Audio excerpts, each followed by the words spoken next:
तो एटम के अंदर तो आपने पढ़ा है कि फ्लोरीन सबसे ज्यादा इलेक्ट्रोनेगेटिव होता है, फिर ऑक्सीजन होता है, फिर नाइट्रोजन होता है, फिर क्लोरीन होता है एंड सो ऑन। लेकिन इलेक्ट्रोनेगेटिविटी एटम की नहीं, ग्रुप की भी हो सकती। हाँ जी।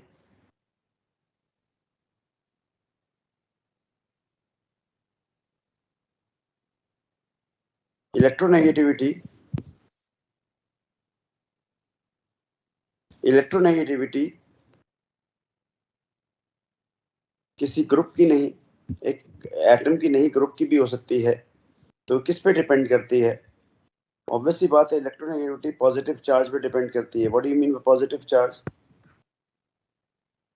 मेरे किसी, हाँ रौनक, कुछ हो रहा है, दिक्कत है?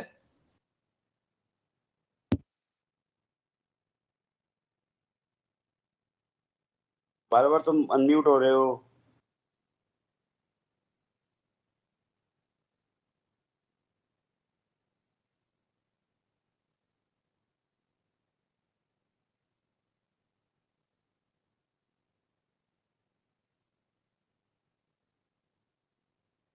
हाँ जी। सब क्लास में हैं? कौन नहीं है क्लास में?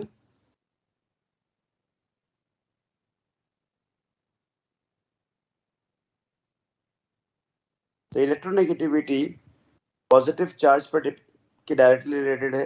क्योंकि पॉजिटिव चार्ज का मतलब ही, अगर किसी में पॉजिटिव चार्ज होता है तो उसका मतलब ही ये है कि वो इलेक्ट्रॉन डेफिशिएंट है। पॉजिटिव चार्ज का मतलब इलेक्ट्रॉन्स कम हो जाना प्रोटॉन्स के कंपैरिजन में। तो पॉजिटिव चार्ज का मतलब इलेक्ट्रॉन डेफिशिएंसी है। और अगर नेगेटिव चार्ज है तो उसके वो क्या है? इनवर्सली रिलेटेड है। कहने का मतलब किसी भी एटम पर ए पर प्लस चार्ज है, कोई एक न्यूट्रल है, कोई नेगेटिव है, तो मैं कहूंगा कि इलेक्ट्रोनेगेटिविटी इस ऑर्डर में रहेगी, इसकी सबसे ज्यादा, फिर इसकी, फिर इसकी। जैसे एग्जांपल के तौर पे ये ग्रुप लग जाए, ये ग्रुप लग जाए, ये ग्रुप लग जाए, ये सबसे ज्यादा इलेक्ट्रोनेगेटिव होगा, फिर ये होगा, लास्ट में ये होगा। सिमिलरली ये तीन ग्रुप लगा दो तो ये सबसे ज्यादा इलेक्ट्रोनेगेटिव, फिर ये, फिर ये। देखो एटम सेम है, सिर्फ चार्ज का फर्क है। यहाँ देखो, वही की वही बात। फिर इलेक्ट्रोनेगेटिविटी डिपेंड करता है किस पर? हाइब्रिडाइजेशन पर। याद हो, आप लोग पढ़ते हैं sp हाइब्रिडाइजेशन, sp3। मान लो ये sp3 हाइब्रिड ऑर्बिटल है, तो अगर मैं sp2 बनाऊंगा तो वो कुछ इस साइज में होगा, और अगर मैं sp बनाऊंगा तो और छोटा बनेगा। कहने का मतलब sp3 होगा तो सबसे बड़ा, sp2 हुआ तो और छोटा, sp हुआ तो और छोटा। अगर ध्यान से देखो, ये अगर मैं यूज कर रहा हूँ, ये मेरा न्यूक्लियस है, ये यूज किया मैंने, ये न्यूक्लियस है, तो ये ऑर्बिटल डिस्टेंस जो होगा न्यूक्लियस से, यहाँ पे जो भी एटम है, मान लो हमारा ए एटम है, वो जो शेयर कर रहा है, ये किसी के साथ बॉन्ड बना रहा है, तो इलेक्ट्रॉन पेयर इसकी तरफ ज्यादा अट्रैक्ट होगा। क्यों? क्योंकि इसका डिस्टेंस क्या है? कम है। तो इलेक्ट्रोनेगेटिविटी डिपेंड करती है हाइब्रिडाइजेशन पे। तो अगर sp हाइब्रिडाइजेशन है, ये सबसे छोटा है, फिर sp2 है, फिर sp3 है, तो हम कह सकते हैं कि sp हाइब्रिडाइजेशन में इलेक्ट्रोनेगेटिविटी सबसे ज्यादा होगी। तो कार्बन जब भी sp2 हाइब्रिडाइज्ड है, sp हाइब्रिडाइज्ड है, तो उसकी इलेक्ट्रोनेगेटिविटी ज्यादा। जैसे नंबर में बात करूं, यहाँ पर कार्बन का ए अगर ज्यादा इलेक्ट्रोनेगेटिव हुआ, मतलब ये खींचेगा तो इस पर डेफिशिएंसी बढ़ जाएगी, तो ये क्या हो जाएगा? ज्यादा इलेक्ट्रोनेगेटिव हो जाएगा। कहने का मतलब ये है कि जैसे जैसे सराउंडिंग एटम ज्यादा इलेक्ट्रोनेगेटिव होता जाता है, इलेक्ट्रोनेगेटिविटी क्या करती है? इंक्रीज करती है।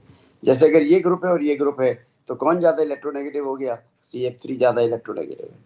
जैसे NO2 और NO की बात करें, यहाँ दो ऑक्सीजन ज्यादा इलेक्ट्रोनेगेटिव लगे हुए हैं, यहाँ एक ही लगा हुआ है, तो इसकी इलेक्ट्रोनेगेटिविटी क्या है? ज्यादा है। जैसे ये, और इलेक्ट्रोनेगेटिविटी डेटा से आप क्या एक्सप्लेन करते हैं? इंडक्टिव इफेक्ट एक्सप्लेन करते हैं।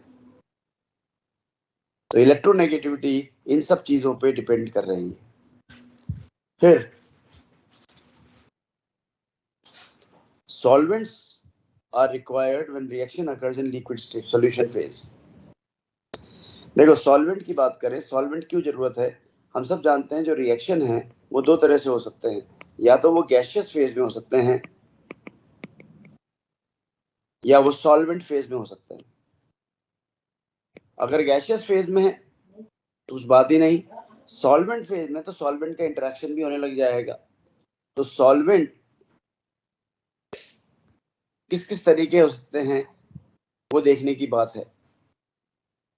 Solvent selected in such that all the reactant dissolve and reaction mixture is made in one phase. हम ऐसा सॉल्वेंट सेलेक्ट करते हैं रिएक्शन के लिए जिसमें जितने भी रिएक्टेंट है वो डिसॉल्व हो जाए ताकि एक फेज में रिएक्शन हो। मान लो मैं ए प्लस बी को रिएक्ट कर रहा हूँ, सॉल्वेंट मैंने एस लिया, सिर्फ ए डिसॉल्व कर रहा है और बी नहीं कर रहा है, तो रिएक्शन क्या होगा? कभी नहीं होगा, क्योंकि बी के पार्टिकल्स जो बी के जो मॉलिक्यूल्स है वो ए के साथ कोलिजन करेंगे ही नहीं। तो हमें ऐसा सॉल्वेंट चाहिए जिसके अंदर दोनों ही क्या होते हों? डिसॉल्व होते हों। ठीक है। कुछ केसेस के अंदर रिएक्टेंट क्या है? Also acts as solvent. कुछ केस के अंदर रिएक्टेंट भी सॉल्वेंट होता है और ऐसे रिएक्शन में उसको कहा जाता है सॉल्वोलिसिस। क्या कहा जाता है? सॉल्वोलिसिस। जैसे आप लोगों ने रिएक्शन पढ़ा था, अभी हमने पढ़ाया था सूडो ऑर्डर रिएक्शन। सुक्रोज है, पानी के साथ रिएक्ट कर रहा है, ग्लूकोज बना रहा है और फ्रक्टोज बना रहा है, और यहाँ पर ये भी एक्वा स्टेट में है, ये भी एक्वा स्टेट में है, ये भी एक्वा स्टेट में है। कहने का मतलब यहाँ जो सॉल्वेंट है ये रहा और वो रिएक्शन में पार्टिसिपेट भी कर रहा है। ऐसे रिएक्शन जहाँ सॉल्वेंट रिएक्शन में पार्टिसिपेट करते हैं उन्हें सॉल्वोलिसिस कहा जाता है। ठीक है, आगे देखेंगे ये एक पर्टिकुलर टाइप ऑफ रिएक्शन की कंडीशन होती है। जैसे आपने नाम पढ़ा होगा, सुना होगा SN1 या पढ़ा होगा E1। ये SN1 और E1 की कंडीशन होती हैं। जब इस तरीके की बात आ जाती है तो इस वाले तरह के रिएक्शन फेवर होते हैं। ठीक है। और पानी क्योंकि एक्ट करता है सॉल्वेंट तो हम उसको सॉल्वोलिसिस की जगह क्या कह देते हैं? हाइड्रोलिसिस। सॉल्वेंट दो तरह के हो सकते हैं, या तो नॉन पोलर हो सकते हैं या क्या हो सकते हैं? पोलर। सॉल्वेंट नॉन पोलर का मतलब जिसमें डाइपोल मोमेंट ही जीरो है, जैसे ये हो गया CH2 हो गया, बेंजीन हो गया। बेंजीन के अंदर तो नेट डाइपोल मोमेंट जीरो है, नेट डाइपोल इनके अंदर हम कह रहे हैं नेट डाइपोल जीरो है, लेकिन बॉन्ड का अपना डाइपोल तो जरूर होता ही है, ये थोड़ा थोड़ा इंटरेक्शन करता है। लेकिन अगर मैं पोलर सॉल्वेंट की बात करूं उसका मतलब है डाइपोल मोमेंट क्या है? Not equal to zero. जैसे पोलर प्रोटिक हो गया, जैसे पोलर ए प्रोटिक हो गया। पोलर प्रोटिक का मतलब प्रोटॉन, यानी ये प्रोटॉन रिलीज कर सकता है जबकि ये प्रोटॉन रिलीज नहीं कर सकता। जैसे एग्जांपल के तौर पर ये वाला, यहाँ पर किससे बॉन्डेड हो? इनसे। ऑक्सीजन हाइड्रोजन से बॉन्डेड है, देखो ऑक्सीजन हाइड्रोजन से बॉन्डेड है, ऑक्सीजन हाइड्रोजन से बॉन्डेड है, हाँ है ना। तो इसके अंदर नेगेटिव और पॉजिटिव चार्ज सारे एक्टिव होते हैं। इसके अंदर देखो तो पॉजिटिव चार्ज हाइड्रोजन वाला नहीं है, पॉजिटिव चार्ज जो है हाइड्रोजन वाला नहीं है, समझे? इसके अंदर पॉजिटिव चार्ज हाइड्रोजन वाला नहीं है, कार्बन पर है। यहाँ हाइड्रोजन पर है, इसमें कार्बन पर है। इन दोनों में फर्क देखो, यहाँ पर ये भी और ये भी दोनों ही सॉल्वेशन में काम करेंगे, दोनों ही मतलब सॉल्वेंट मॉलिक्यूल हैं के अंदर दोनों ही चार्जेस सॉल्वेट करने के काम करेंगे, जबकि यहाँ पर सिर्फ ऑक्सीजन ये नेगेटिव चार्ज काम करेगा, पॉजिटिव चार्ज कभी नहीं करेगा, कि पॉजिटिव चार्ज अंदर घुसा हुआ है, एम्बेडेड है, समझे? पॉजिटिव चार्ज क्या है? ये एम्बेडेड चार्ज है।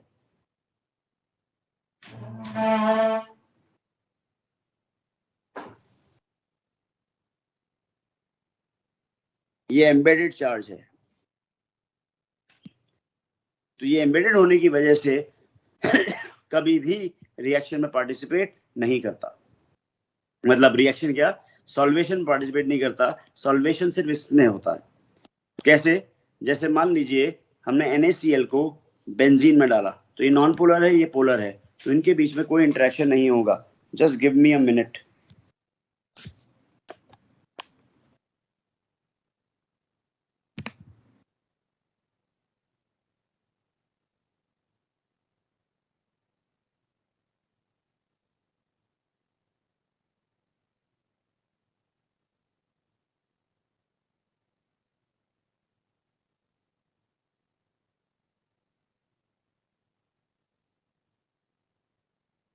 Na+ से करेगा, ना ही Cl- से, तो NaCl एज इट इज रहेगा, आयनाइज नहीं होगा।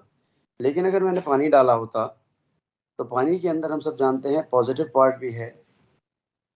अगर हमने पानी डाला होता तो पानी के अंदर हम सब जानते हैं पॉजिटिव पार्ट भी है और नेगेटिव भी है। ये नेगेटिव और ये पॉजिटिव।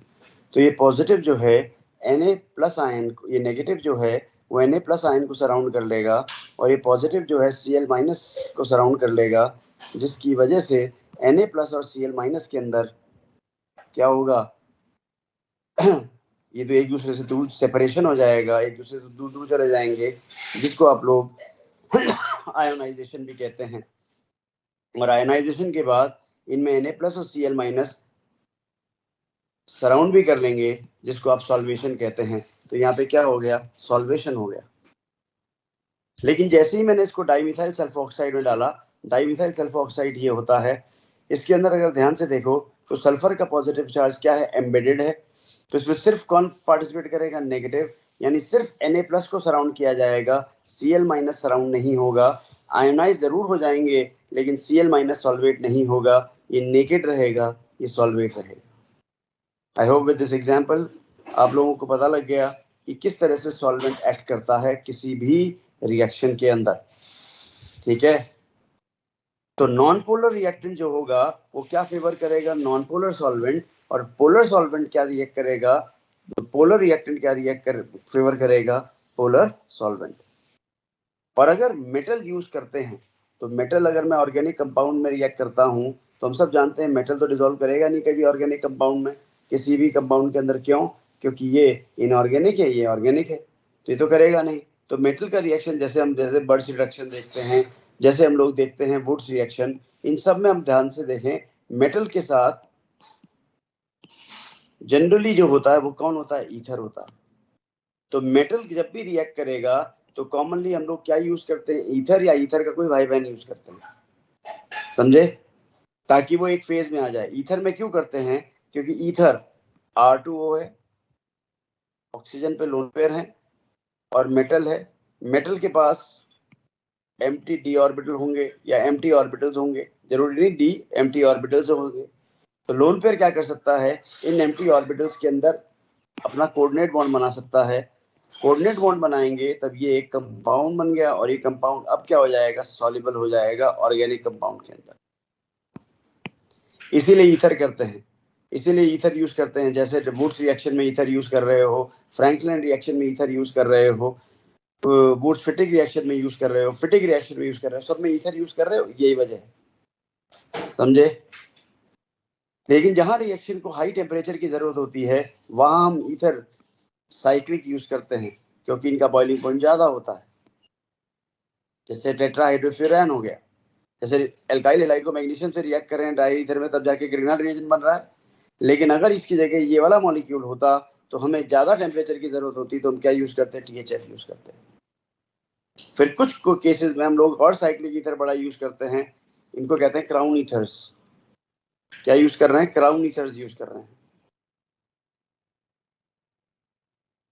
ठीक, इसमें क्या होगा, K+ जो है वो बीच में चला जाएगा, कोई भी मेटल जो है बीच में चला जाएगा, यानी ये होस्ट की तरह काम कर रहा है, समझे। ये किसकी तरह काम कर रहा है, होस्ट की तरह। और इसकी नेमिंग आप कर सकते हो, कैसे इसको लिख सकते हैं, इसमें कितने ऑक्सीजन हैं, 4 ऑक्सीजन हैं, तो 4 ही लिख दिया। टोटल एटम कितने हैं, 12, तो लिख देंगे 12 क्राउन 4 ईथर। अगर 5 एटम होते जो नंबर होता वो यहाँ लिख देते। तो ड्राई कंडीशंस आर यूज, जब भी हम ये ले लिया, लेकिन जब भी हम मैं एक्टिव मेथड यूज करता हूँ, कौन सा, यहाँ पे ड्राई इसलिए नहीं यूज कर रहे हैं क्योंकि मैग्नीशियम है, मैग्नीशियम तो वाटर से रिएक्ट ही नहीं करता। लेकिन अगर सोडियम होता तो ड्राई यूज कर रहे होते कंडीशन। यहाँ ड्राई कंडीशन यूज करने की वजह क्या है कि ये जो ग्रिग्नार्ड रिएजेंट है ये कहीं पानी से रिएक्ट ना कर जाए।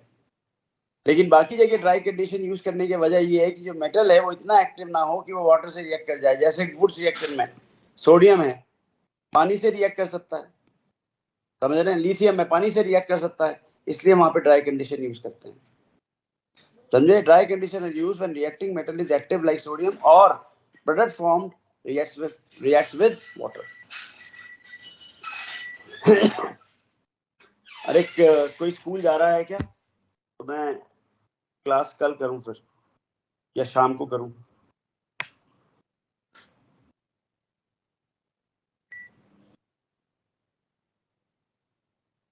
हाँ जी, किसी को स्कूल जाना है?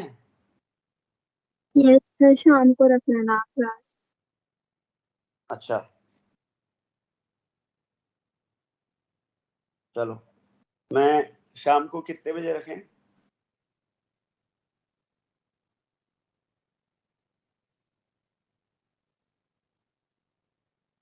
या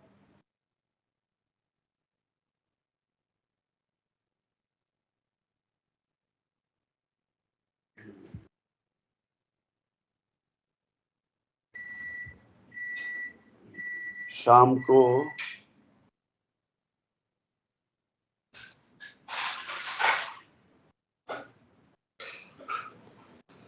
चलो शाम को रख लेते हैं हम।